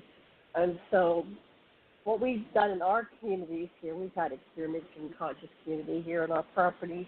My husband came here in 1979, and this has been like a little hippie community. Learning to grow food and supporting each other. And I can't say that we had a lot of success, although, each period was successful in of itself. I would like to see us, and that's why this vision of this radio show is to come and we witness each other. And I'd like to see each of us on this panel and others that we find that bring to the radio show that we do our timeline. And what I mean by our timeline is you take your story and you think, from your current now self, and you go back in time to 20 or 30 critical incidents in your life that kind of shaped you as to who you are today, and that you never forgot, like a dream you never forgot, and you write them down, 1 to 20, 1 to 30, how many you have, but no more than 30, and you give them a name, like the time my mother hit me, right? And what did that mean to be hit when you never been hit before? Or, something, the time I was taken on board the ship, whatever it is, it can be whatever it is. And then what I'd like to do in future shows is each person, we witness them in their 20 to 30 episodes, and we help them integrate and fill that out, and of course no fixing, repairing, criticism, and then we do the next person. And so that's one of my concepts. So now we have 19 minutes left in the show, and there is somebody on hold, and I'm afraid to turn it on because the last time I got all these obscenities. But I'm going to turn on the mics of our panel members. I'm going to walk away from this for just a minute because I have to do something. And I invite everybody to just go free flow, and it's called popcorn. The one who has the most to share will probably emerge as soon as I walk away. And please be mindful, there's only 18 minutes left, and when you're done, say, I'm passing the mic. And then the next person speaks, and try not to cross-talk. I'll be back in just a minute. Take it away, panelists. Will you mute yourself, Janet? And we usually do this by time, so there's 4 of us, so that'd be 4 minutes each with a closeout for Janet at 2 minutes. So anybody got a timepiece? I don't, but she started, this used to be Friday nights with me for UFO Secret Space, so I don't know what it is now, but Susan, Bruce, and Richard have been invited, so I yield my time if somebody will keep up with 4 minutes each, whoever's got a timepiece. Next. Yeah, Theresa, I wanted to try to get a hold of you, and it's hard. Is there any other way I can get a hold of you? Because we had a really interesting conversation, and we were talking about the ontological basis of being an identity, and then we went on to something else. Oh, the F-16 that crashed in Michigan. And then you said it was caused by something else. Specifically, I was trying to get a hold of you. The question I had for you was, what do you know about the so-called bunker buster incident that happened in Maine, which was December 17th? A lot on both sides of the storyline, but can we do this offline? So you can get in touch with me as director at Oh, wait. Let me give you UAP. Excuse me, I'm still old paradigm UFO. New paradigm, director at UAP.associates. And that is where they're combining all my Microsoft and Gmail and my personal domains of about 35 different domains with GoDaddy in cyberspace. So if you'll direct your email to me and you and I on phone, do you do Skype? Yeah, I do Skype. Perfect. My name is TJ Morris, E.T. And all you have to do is schedule a meeting with me by contacting me and making me a friend on Skype. And I do 15, 30-minute intervals. But for you and me just to be one-on-one as friends, no problem. It's just, I'm going to be honest with you. Once you cross my path, which apparently you've done, I'm a soul traveler, and I pretty much have already. I didn't hear you're cutting out. I'm sorry. Just Hello? so you know, I'm a soul. Okay, let's see. Hello? Can you hear me now? Can you hear me? I'm back. All I heard was once you cross my path, which you've done, and then that's it. And then you faded. Yeah. Hello? Okay. I heard the whole thing perfectly clear. That's it's bizarre. all blank. That's bizarre because I heard everything that TJ had to say. Okay, can you hear me now? This format isn't is kind of a little bit flawed. I'm thinking of taking this show to Zoom, and we could try that next week on a Zoom format. You don't have to show your face if you're shy. You can just keep your camera off. But we might get a better recording because there's something about, oh, we lost Susan. Okay. There's something about this format which is flawed. Well, I'll try to call her back. It's not just the format. It's that when you have beings that are fully awakened and conscious all gathered in one place, we have a tendency to blow circuits on satellites and other communication devices and create static in those systems, and as a result, it interferes with communications that you're trying to have between any pair of given individuals for conference calls. Oops. Wait, I got to do that without sound. Okay. There's a way of calling without having the sound. The calling sound. Okay, there we go. I'm trying to get Susan back on. Okay, go ahead, Richard. I'm sorry I interrupted. Can you hear me? No, it's okay because you see, you were addressing an anomaly because Bruce and Susan did not perceive the last pronunciation of TJ's means of sharing the best way to get in communication with her, and I had no interruption whatsoever. This was only experienced in program between TJ, Bruce, and Susan. Mm-hmm. Now, it's kind of a bizarre anomaly in a manner of speaking. But again, can it you shows hear me? that there's, yeah, I hear you fine. Okay. We can still hear you. Weird. A lot of people can't hear me or get in touch with me, Janet. I don't know what that's about. Apparently, we don't know. Richard has insight. But that's well, okay. if we're speaking cyberspace, you're talking about walls creating themselves and dissolving themselves, and dimensions creating space, and black holes and wormholes and portals all showing up at the same time, and beings from all kinds of different dimensions, like myself, showing up at one time. That's right. Mm-hmm. So we can talk multiverses, and we'll have to create those threads. But, apparently different people want to know lower level, what I call three-dimensional thought forms that they're in their reality. It's like a game of life, but there's various paradigms and dimensions and realms. And so we have to do meritocracy, which people don't like to do. But unfortunately, most of the demigods and gods that I've known in the past and in the future and in the now, past, present, future, because there's no space, there's no time, in the photon clouds, of the thought packet consciousness, I'm well aware the reality. of this. That's what we're all working on, is who we're going to be in the future, is the way it's said. But actually, it's us in the now. And I'm in the future, and I'm in the past, and I'm in the present.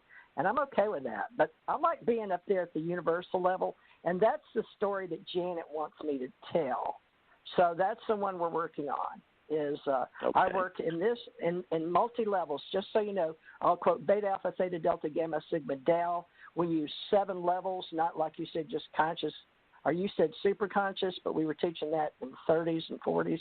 But now we're working with people, and that's okay, folks. We're all telling stories, but we are going to use I guess radio for a little while with Bruce and Richard and Susan and Janet, and I guess anybody else Janet invites. But Friday nights, we were both doing this, so I've got TJ Morse ET radio, and I syndicate and have my own TJ? Bills. And Yeah, Susan, I don't want to talk finances. Susan is back. Okay, back, Susan, she had I'm sorry, go ahead. Let's use the time for productive. Susan, go ahead. Ask your questions of TJ. Yeah, TJ, what was that address you were given again? And then you said something about once you cross paths with me, and you've crossed my path, and then we had all this trouble after that. I was going to say, I hope you can stay in contact, because so many people are trying to work at critical mass consciousness in 5G right now, that the radio waves and the microwaves and all the waves we have are all messed up. But please try TJ Morse ET on Skype. I have Google Calendar. Janet needs to make a forum, or I do. I have Blog Talk Radio, and she has Blog Talk Radio. But Susan, I'll be glad to bring you back on my show separate from this one, and we can talk some more. Everybody that wants to interview with me, I'll do that. So I don't know. Janet's the only one, and Tommy, that have ever been able to contact me on this planet and stay with me. Now, Richard I don't has seem been to able be having to. any problem. I know Richard doesn't have any problem. So, Susan, I guess I'm it not. depends on. I'm not really human. Well, yeah. So, Bruce, I don't think Bruce has ever had trouble. Have you, Bruce? With what? Communicating with you? Yeah. Reaching her, yes. Oh no. Interesting. Huh. Harder I've got her on Skype. I get messages from Skype. Okay, well, let's try that, Susan. And I got a phone number. You want it? Wait. You want my phone number? 850-781. 850-781. Wait a second. I gotta get something to write it down. You can call me after the show. Janet yeah, can hook you you probably up should put that information out independently, privately, rather than putting it on the air. Yeah, because I've got so many people trying to get me on all my phones, so I apologize, everybody. They've got all the lines tied up to me, and I've had people coming in my house, and they're trying to fix it. Thank you. Janet, just keep us together. Okay. Go ahead, Susan. Yeah, so if you're going to give out the phone, it's going out to everywhere. Do you want to give out your phone, TJ, or do you want to do that on the email? You can do that. You can give it. You can give it to her. Give it to her off because I'm not sure this one's publicized. All the others are blasted out, full blast. Yeah, well, you didn't. It wasn't. It wasn't Wait a minute. completely 10 digits visible. It wasn't all completely those 10 spammers digits would visible. get it. All those people that do commercials would get it. So anyway, you will no longer have to worry wait about a minute. them. But anyway, I'm having a hard time talking. It's like everybody's talking through me, and then I get cut off. And every time I try to get TJ Morris, I can't get her. Everybody else can get her. Somebody's interfering with me. You're a psychic, Are you TJ. What do you serious? think? So I'm going to mute everybody so you can have the last 5 minutes talking to TJ and ask her your questions. So I'm muting everybody else. Go ahead, Susan. Ask your questions of TJ because we have like 7 minutes or 5 minutes. Why is it when everybody else can get a hold of you with no problem, I can't? What's going on? I think the number I gave you is one of the ones I lost. I don't know if somebody came in my house and took them because they were right here by my bed, but somehow they disappeared. So out of 4 phones I own, 1 landline in the house, I've only got the one I'm talking on. And Janet will give that to you so you can call me after. Janet, apparently Susan really wants to talk to me. It's just one-on-one, okay? Sure. Yeah. Okay. And I don't understand. I want to ask you a psychic question. Oh, no, sure. You're a psychic, right? Yes, ma'am. I'm an empath, cognitive, a precog. I claim all of that. I'm Cosmos Ambassador. I work on all levels. Okay. Beta, Alpha, Theta, Delta, Gamma, Sigma, Tau. Okay, then, in relation to that, what am I? I'm on the real high councils, right, from the other universe, multiverse, and all that? Yes, ma'am. Am I the only one here on the planet for my people? No, ma'am. I am you. You are me. We are they. You're my other one. Where are you from? Which universe? The 7th. The one I'm from is Arfactinum or Factianum universe. I didn't hear that. What? You're a universal being. I can't hear. Can anybody tell me what she's saying? I can hear her you're totally speaking fine. Universal. That's weird. I can't hear her. All right, so it's universal levels. We're having trouble in bandwidth and vibrations and sounds, and that's because the language we speak, Susan, isn't modified. So we've got to speak in our biological. So first of all, we have to accept our biological forms and become humanoids. And then we've got to find each other on the planet. So it's part of the game. And it's not the easiest game I've ever played because they made me a communication officer. It's not part of the game. It's part of direct interference by the negative ET scourge because they don't want us to connect. Okay. All right. Well, it's however you interpret it. So I apologize. I don't think it's on my part, Susan, so please don't take it personal. I'm a very open, I'm actually a personality on Facebook, so please connect with me on Facebook. But most of the time people think I'm on Facebook, but I'm not. I'm a developer inside GoDaddy. So I have a probe core, a cPanel, and it's a different level. And then so when I punch buttons in domains, it goes into Facebook. But I'll be more than happy to assist you. How do I get a hold of you? How do I call you? Do I Skype you? Do I Messenger you? You have an iPhone. Yeah, can I Messenger you? Skype her. You can Messenger me. For now. Janet, please give her my phone number when we get off. Janet has a direct line to you, and when she disconnected us, we got disconnected. You said okay. Oh, yeah, I thought you had already exchanged numbers. No, I couldn't get a hold of her. I called her and I get the answer machine every single fucking time, and it's a mixed garbled up. It's like Happy New Year, like that. All garbled. Happy New Year. That's all I could get out of it every time I try to call you. Interesting. Okay. It sounds like we're being interfered with. Thank you. Yeah, that's exactly what it sounds like. Okay. I wanted to ask her. You heard the book Masquerade of Angels. I'm getting echo feedback in my voice. Right. So let's wrap this up because we're out of time anyway. So let me pull on Richard. Final words, Richard. Say whatever you want to say to our listeners. We thank all of our lovely listeners out there in Cyberland, or from whatever perspective or perception you are perceiving us in. We greet you with love. We greet you with heartfelt warmth, healing, and wish you the highest possible ascension to become your highest possible good in the here and now. Lovely. Thank you. Bruce, final words to our listeners. Oops, wait. Got to click you on. Sorry.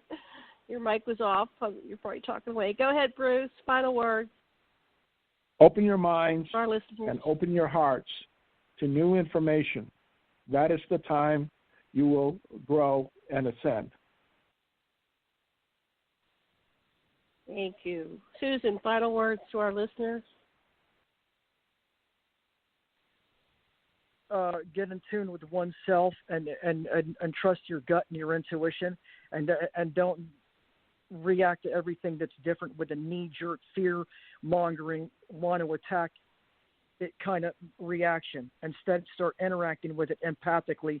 Try to sense what the entities and what they are, and don't fall for the sadistic entities that are portrayed in the book called The Masquerade of Angels. Thank you so much. I want to thank everybody on our panel, Susan, Richard, Bruce, and Theresa. Thank you, listeners, for joining in. Thank you. We will be back again next Friday. Actually, it is Christmas special show with Richard Knight.